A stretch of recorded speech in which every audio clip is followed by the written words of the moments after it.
Պարոն Փաբոխյան, ես աշխատանքի հասնում եմ Սուրեն Սաֆարյան փողոցով ու այնտեղ իսկապես մարդաբոյ փոսեր են, ինչպես մի քանի վարորդներ ըստ վտանգավորության են Սուրեն Սաֆարյան փողոցի մասն է խոսքը։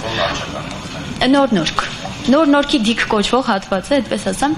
ուզում եմ հասկանալ արդյոք փոսալցման աշխատանքները կատարվում են ըստ վտանգավորության աստիճանի եւ եթե այո, ապա դրանց հերթը երբ է հասնելու, որտեղ դրանք իսկապես վտանգավոր են, մինչեւ կես միլիոն հասնող վնասներ են կրել վարորդները, իրենց հետ խոսելուց եմ գալիս, եւ երկրորդ հարցը, վարորդներից ահազանգեր ունենք, որ վերջերս Դավիթ Բեկ փողոցում փոսալցման աշխատանք է կատարվել, որը երեկվա դրությամբ նորից բացվել է։ Դրա պատճառներին էլ անդրադառնանք։ Շնորհակալ եմ։ Այո։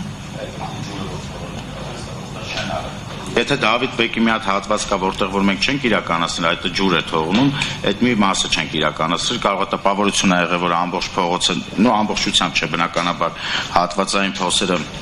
լցնելիս այդ մի հատվածը մենք բաց ենք թողել, որովհետև ջուր էր թողնում եւ այդտեղ հնարավոր չէր ասֆալտապատում անել, կարող է քաղաքացիների մոտ թյուր կարծիք ա ձևավորվել, որ թե դա նույնպես արել ենք եւ քանդվել է, բայց այդտեղ ընդհանրապես չենք կպել, այդ մի հատ հատված կա Դավիթ Բեկում, որ չենք կպել։ Մյուս մասով անկեղծ ասած առաջնահերթությունը տրվում է նա քաղաքային նշանակություն ունեցող փողոցներին եւ բնականաբար այո, փոսերի քանակը եւ իրենց անվորակությունը հաշվի առնելով այդ փողոցներին է տրվում, բայց Սաֆարյանի հետ կապված ես ճշտում կասեմ, թե երբ է այստեղ լինելու, որտեղ շին բարեկարգման միջոցով չի, դա վարչական շրջանի, ես հույս ունեմ, որ վարչական շրջանի ղեկավարը հիմա նայում է ասուլիս է, թե չի նայում, ես հենց այսօր եւ այդ կպարզեմ, թե երբ է վարչական շրջանը իր ուժերով մտնելու